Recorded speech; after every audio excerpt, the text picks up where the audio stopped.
Hello everyone, welcome back. One of the questions that I'm most frequently asked concerns the finishing of our weaving. And there's a lot of confusion between the wet finishing techniques that are employed for knitting and crochet and what we should actually be doing with our weaving, and the two are completely different. The biggest area of confusion, though, comes from the type of yarn that we use. Not all yarns are created equal, and they all really need different treatments one way or another. So the traditional wet finishing method for a non-superwash yarn would be to take your woven item and to put it into a bath of very, very hot water. And people hear very hot water and they go, I can't do that. But you can, and you should, actually. That's for non-superwash treated.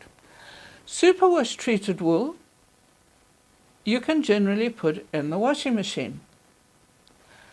But what about a superwash wool that is hand dyed? How do you treat that? How do you treat your cottons? How do you treat your commercial cottons as opposed to your hand-dyed cottons? In South Africa, I just want to clarify this, in South Africa we get a lot of hand-dyed cotton, and some of it is of extremely good quality and some of it is not. But even the extremely good quality cotton you need to be careful of. So how do you know what is going to work best for your beautiful piece of weaving that you've just taken off the loom? Well, the simple answer is that all your questions are in the ball band. So let's have a look at what a ball band from a ball of yarn that we've bought in the local yarn store can actually tell us. Okay, so I've got 4 fairly random ball bands there. One of them is so random it doesn't even have a ball to go with it, but I know what it was from, so that's okay. Let's just take any one of them. This information is absolutely vital. A lot of information here that doesn't only pertain to whatever you happen to use this particular yarn for. I'm just going to put it down and zoom in a bit and see if I can get a better focus on that. Let's have a look. So what does this ball band actually tell us? It tells us the weight of the yarn, 100 grams, and how many meters are in that weight. Directly underneath that, it gives you a recommended hook or needle size if you are knitting or crocheting with it. Now, from a point of view of weaving, even the hook and needle size is relevant, because we can look at that hook or needle size and we can equate it back to the size on our reeds. So here it gives us a recommended 2.5 to 3, size 2.5 to 3 hook or needle for knitters or crocheters, and that would put it sort of fairly firmly in the category of a sock weight, which would mean that we would use this in a 10-dent reed or a 12.5, depending on what we were wanting to make for it.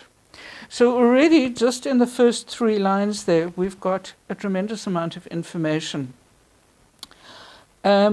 The next 2 things, the next 2 indicators are obviously a swatch for knitting and a swatch for crochet, which really doesn't concern us, because our structure works differently to the looped structure of the other 2.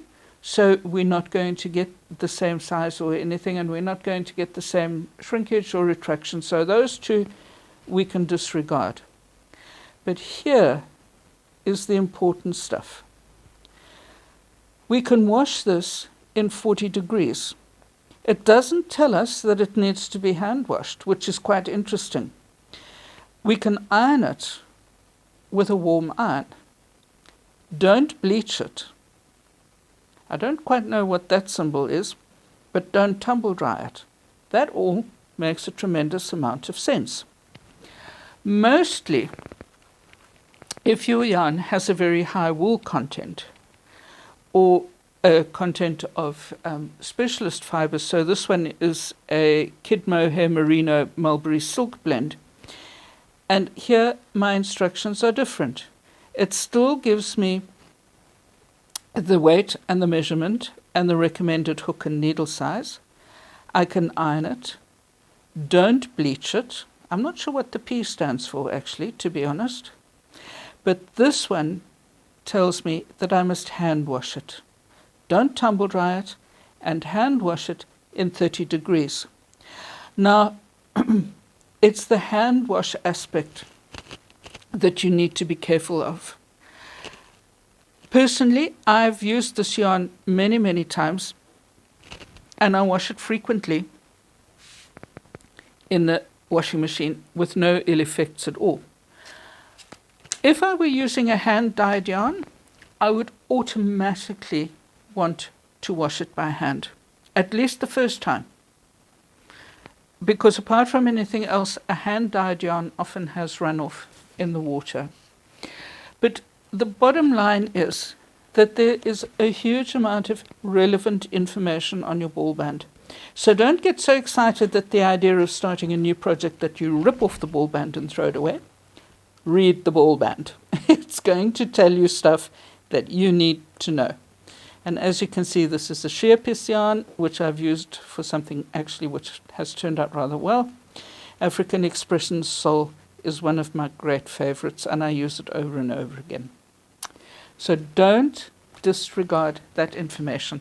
It's important. I hope you found something useful to take away from this. Thank you for watching. I'll see you again soon.